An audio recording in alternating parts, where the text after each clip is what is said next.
आज का जो सेट है टोटल 50 नंबर का है और 50 ऑब्जेक्टिव क्वेश्चन पूछे जाएंगे, बताए जाएंगे इसमें, जो कि आप लोग के एग्जाम में निश्चित रूप से पूछे जाएंगे। ठीक है, तो इस वीडियो को आप शुरू से लेकर लास्ट तक देखेंगे, ऐसा ना हो कि कोई क्वेश्चन आपकी परीक्षा में छूट जाए। तो देखते हैं आज का पहला क्वेश्चन है, जाति प्रथा के अनुसार श्रम विभाजन का आधार क्या है। ठीक है, जाति प्रथा के अनुसार श्रम विभाजन का आधार क्या है। 4 ऑप्शन देख रहे हैं इसमें, मनुष्य की रुचि, रोजगार सृजन, पैतृक पेशा या कौशल क्षमता। तो जाति प्रथा के अनुसार जो होता है श्रम विभाजन का आधार जो होता है उसका पैतृक पेशा कहलाता है। क्या कहलाता है? पैतृक पेशा। दूसरा क्वेश्चन है, श्रम विभाजन और जाति प्रथा के लेखक कौन है। ठीक है, जाति श्रम विभाजन और जाति प्रथा के लेखक कौन है। 4 ऑप्शन इसमें भी दिया गया है, रामविलास शर्मा, भीमराव अंबेडकर, गुणाकर मूले या महात्मा गांधी। तो श्रम विभाजन और जाति प्रथा के लेखक जो है वो है भीमराव अंबेडकर। कौन है? भीमराव अंबेडकर। अगला क्वेश्चन है, 20 की दांत कैसी कहानी है। ठीक है, 20 की दांत कैसी कहानी है। सामाजिक है, ऐतिहासिक है, धार्मिक है या मनोवैज्ञानिक है। तो 20 के दांत जो कहानी है हमारा मनोवैज्ञानिक है। कैसी है? मनोवैज्ञानिक।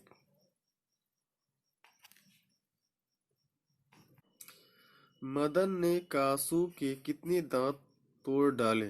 ठीक है, क्या कह रहा क्वेश्चन, मदन ने कासू के कितने दांत तोड़ डाले।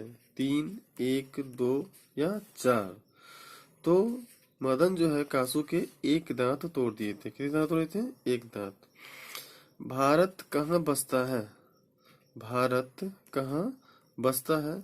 दिल्ली के पास, गांव में, शहरों में या लोगों के मन में। तो भारत जो है गांव में बसता है। कहाँ बसता है? गांव में। अगला क्वेश्चन है, हजारी प्रसाद द्विवेदी किस निबंध के रचयिता हैं। हजारी प्रसाद द्विवेदी किस निबंध के रचयिता हैं। 4 ऑप्शन दिया गया है, नागरी लिपि, नाखून क्यों बढ़ते हैं, परंपरा का मूल्यांकन या शिक्षा और संस्कृति।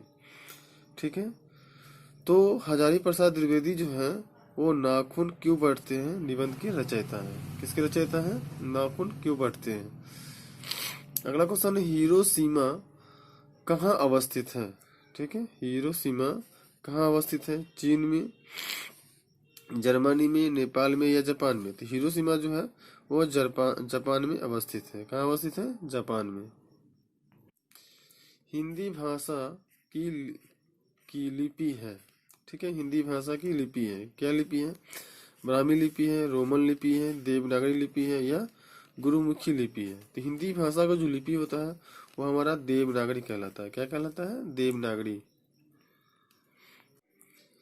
बहादुर कहानी के कहानीकार कौन है। ठीक है, बहादुर कहानी के कहानीकार कौन है। नलिन विलोचन शर्मा, अमरकांत, विनोद कुमार शुक्ल या अशोक वाजपेयी। तो बहादुर जो कहानी है इनके कहानीकार जो है अमरकांत है। कौन है? अमरकांत। अगला क्वेश्चन है, परंपरा का मूल्यांकन किस विद्या की रचना है। ठीक है, परंपरा का मूल्यांकन किस विद्या की रचना है। कहानी की रचना है, निबंध की रचना है, संस्मरण की रचना है या लघु कथा की रचना है। तो परंपरा का मूल्यांकन जो है वो निबंध विद्या की रचना है। किसकी रचना है? निबंध विद्या की। अगला क्वेश्चन है, बिरजू महाराज का संबंध किस घराने से है। ठीक है, बिरजू महाराज का संबंध किस घराने से है। लखनऊ से है, डुमराव से है, बनारस से है या किसी भी से नहीं है।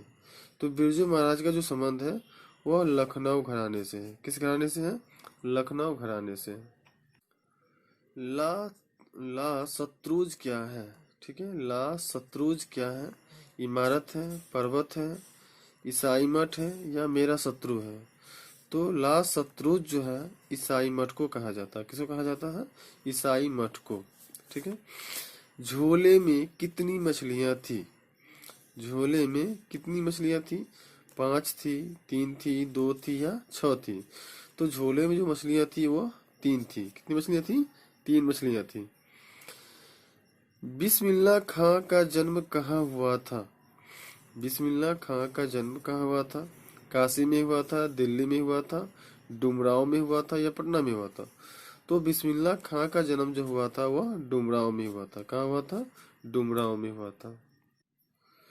गांधी जी सबसे बढ़िया शिक्षा किसे कहते थे? ठीक है, गांधी जी सबसे बढ़िया शिक्षा किसे कहते थे?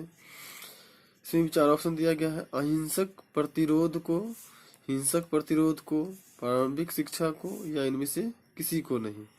तो गांधी जी की नजर में जो सबसे बढ़िया शिक्षा था वो था अहिंसक प्रतिरोध। ठीक है, अहिंसक प्रतिरोध। अगला क्वेश्चन है, सिख धर्म के प्रवर्तक थे। ठीक है, सिख धर्म के प्रवर्तक थे, क्या थे? वंदा बैरागी, गुरु नानक, अर्जुन देव या गुरु गोविंद सिंह? तो सिख धर्म के जो प्रवर्तक थे वो थे गुरु नानक। कौन थे? गुरु नानक थे। अगला क्वेश्चन है, गुरु नानक किस भक्ति धारा के कवि हैं?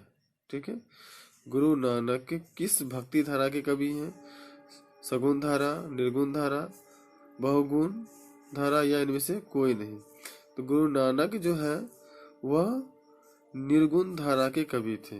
किस धारा के कवि थे? निर्गुण धारा के कवि थे। रसखान जी किसकी भक्ति किया करते थे? ठीक है, रसखान जी किसकी भक्ति किया करते थे? कृष्ण की, राम की, विष्णु की या शंकर की? तो रसखान जी जो है वह कृष्ण की भक्ति किया करते थे। किसकी भक्ति करते थे? कृष्ण की भक्ति करते थे। अगला क्वेश्चन है, घनानंद किस काल के कवि थे? घनानंद किस काल के कवि थे? भक्ति काल, वीर गाथा काल के, छायावाद युग के या रीति युग के? तो घनानंद जो थे वो रीति युग काल के जो थे कवि थे। ठीक है, अगला क्वेश्चन है, कवि प्रेमघन के अनुसार भारत में आज कौन सी वस्तु दिखाई नहीं पड़ती है? ठीक है, क्वेश्चन को फिर सुन लेते हैं। कवि प्रेमघन के अनुसार भारत में आज कौन सी वस्तु दिखाई नहीं पड़ती है? भारतीयता, कदाचारिता, पत्रकारिता या अंग्रेजी भाषा? तो कवि प्रेमघन के अनुसार भारत में आज की जो वस्तु नहीं दिखाई पड़ती है वो है भारतीयता। क्या है? भारतीयता है। सुमित्रानंद पंत का जन्म कहाँ हुआ था? ठीक है, सुमित्रानंद पंत का जन्म कहाँ हुआ था? कौसानी में हुआ था, श्यामली में हुआ था, चंपारण में हुआ था या मेरठ में हुआ था? तो सुमित्रानंद पंत का जो जन्म हुआ था वह कौसानी में हुआ था। कहाँ हुआ था? कौसानी में हुआ था। कवि के अनुसार जनतंत्र के देवता कौन है? ठीक है, कवि के अनुसार जो है जनतंत्र के देवता कौन है? नेता है, शिक्षक है, किसान मजदूर है या मंत्री है? तो कवि के अनुसार जनतंत्र के जो देवता होते हैं वो माने जाते हैं किसान मजदूर को। किसे कहते हैं? किसान मजदूर को कहते हैं। अज्ञे का जन्म कब हुआ? अज्ञे का जन्म कब हुआ? 8 मार्च 1911, 9 मार्च 1911, 7 मार्च 1911 या 10 मार्च 1911? तो अज्ञे का जन्म हुआ था 7 मार्च 1911 को। अगला क्वेश्चन है, कुंवर नारायण ने बूढ़ा चौकीदार किसे कहा है? ठीक है, क्या कह रहा है क्वेश्चन? कुंवर नारायण ने बूढ़ा चौकीदार किसे कहा है? पहाड़ को, व्यक्ति को, वृक्ष को या सैनिक को? तो कुंवर नारायण ने जो है बूढ़ा चौकीदार वृक्ष को कहा है। किसे कहा है? वृक्ष को। हमारी नींद के रचयिता कौन है? ठीक है, हमारी नींद के रचयिता कौन है? इसमें 4 ऑप्शन दिया गया है। सुमित्रानंद पंत, बीरेन डंगवाल, रामधारी सिंह दिनकर या कुंवर नारायण? तो हमारी नींद के जो रचयिता हैं वो है बीरेन डंगवाल। कौन है? बीरेन डंगवाल। अगला क्वेश्चन है, चौखटे में बेटे का क्या नहीं अटकता है? ठीक है, चौखटे में बेटे का क्या नहीं अटता है? क, ख, ग या च? तो चौखटे में जो है बेटे का क नहीं अटकता है। लौट कर आऊंगा फिर किसकी कविता है? ठीक है, लौट कर आऊंगा फिर किसकी कविता है? अनामिका, जीवनानंद दास, वीरेंद्र डंगवाल या सुमित्रानंद पंत। ठीक है, क्या कह रहा है क्वेश्चन, फिर से सुन लेते हैं कि लौट कर आऊंगा फिर किसकी कविता है? अनामिका का, जीवनानंद दास का, वीरेंद्र डंगवाल या सुमित्रा नंदन पंत का है। तो लौट कर फिर आऊंगा जो है, लौट कर आऊंगा फिर, ये है जीवनानंद दास का जो है कविता है। मगम्मा क्या बेचती थी?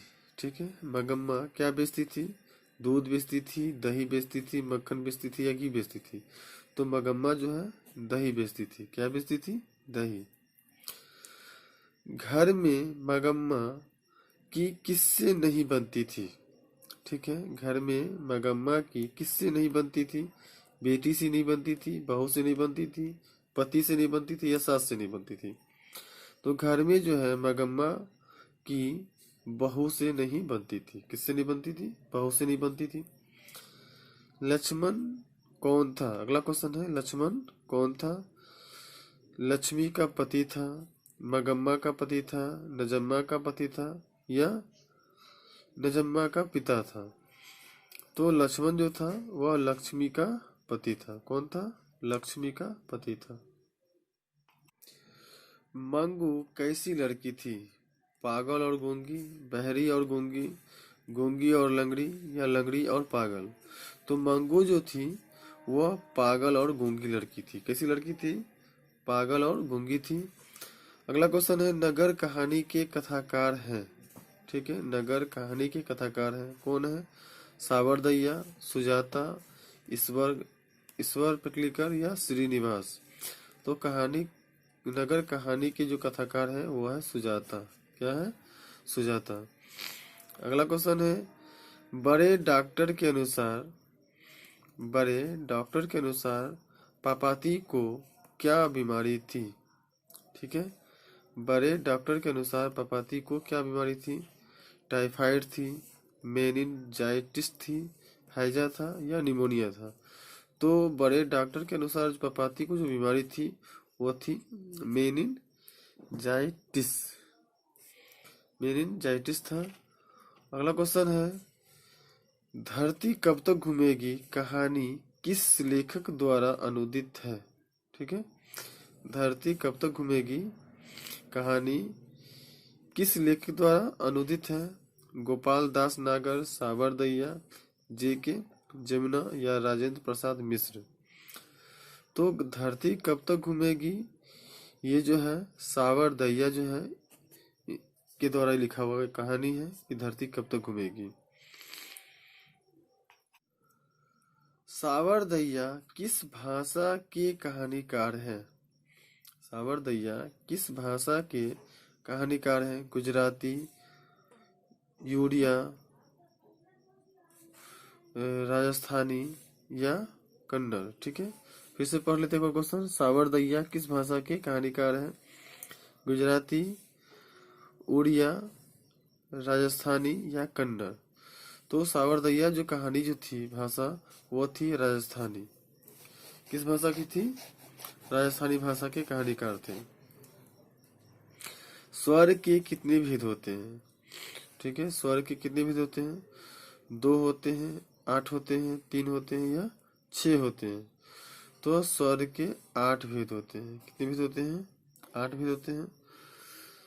अगला क्वेश्चन है, ईमानदारी सर्वोत्तम नीति है, इस वाक्य में ईमानदारी कौन सी संज्ञा है? ठीक है, जातिवाचक है, व्यक्तिवाचक है, भाववाचक है या समूहवाचक है? तो ईमानदारी जो है सर्वोत्तम नीति है, इस वाक्य में ईमानदारी जो है वह भाववाचक संज्ञा है। क्या है? भाववाचक संज्ञा। हमें अपना काम अपने आप यानी स्वयं करना चाहिए, इस वाक्य में अपने आप कौन सा सर्वनाम है?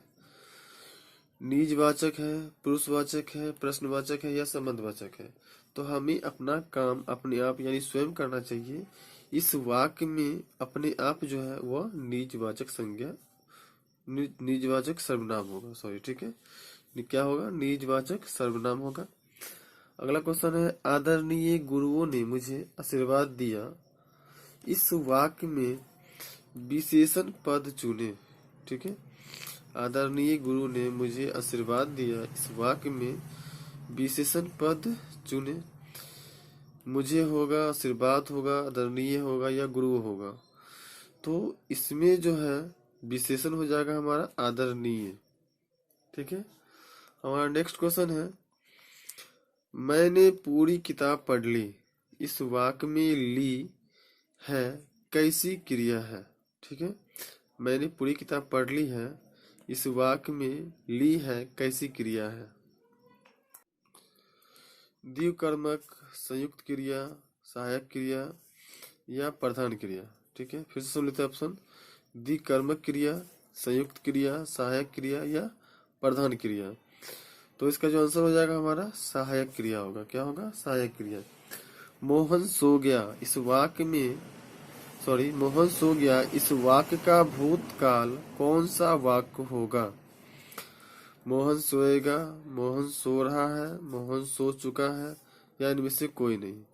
तो मोहन सो गया है, इसका जो भूतकाल बनाएंगे तो हो जाएगा मोहन सो चुका है। मुख्यमंत्री ने छात्राओं को साइकिलें दी। यहाँ को कौन सा कारक है?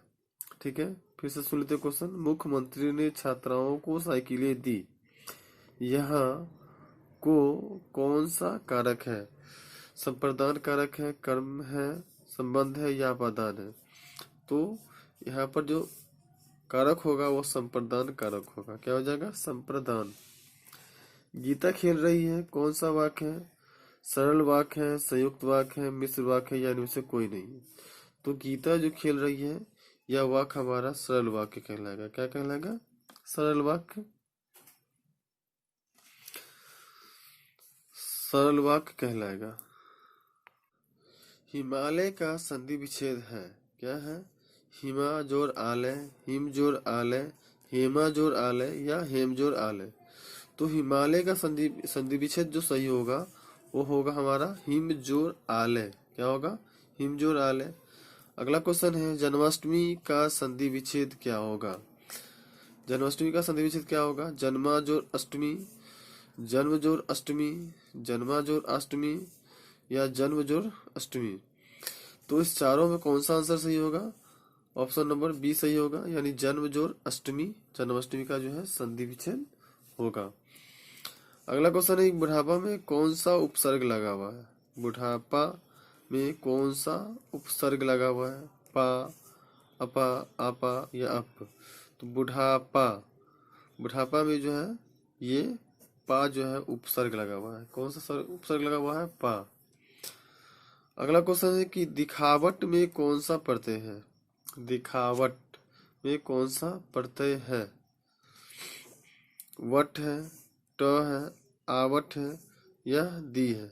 तो दिखावट में जो लगा हुआ प्रत्यय है वह आवट है। क्या है? आवट। दिखावट यानी आवट। राजा रानी में कौन सा समास है? ठीक है, राजा रानी में कौन सा समास है? अविभाव है, द्वंद्व समास है, कर्मधारय है या बहुब्रीहि समास है। तो राजा रानी में जो है द्वंद्व समास होगा। क्या होगा? राजा रानी द्वंद्व समास कहलाएगा। कपटी मित्र मुहावरे का अर्थ होता है। ठीक है, कपटी मित्र मुहावरे का अर्थ क्या होता है?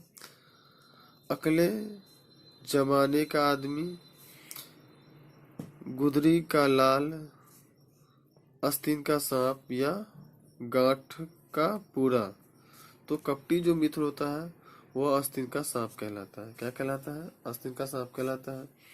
और नेक्स्ट और लास्ट क्वेश्चन है हमारा, लोहे के चने चबाना मुहावरे का सही अर्थ क्या होगा? ठीक है, क्या करा क्वेश्चन? लोहे के चबे चबाना मुहावरे का अर्थ क्या होगा? कठिन परिश्रम करना, लोहे के चबे नहीं होते, चने नहीं होते, लोहा कहीं चबाया जाता है या इनमें से कोई नहीं। तो लोहे का चने चबाने का मतलब होता है कठिन परिश्रम करना। ठीक है, तो हमारा वीडियो यहीं पर लास्ट होता है। अगर इस चैनल पर नए हैं तो सब्सक्राइब जरूर करेंगे और अपने दोस्तों के साथ भी शेयर करना जरूर।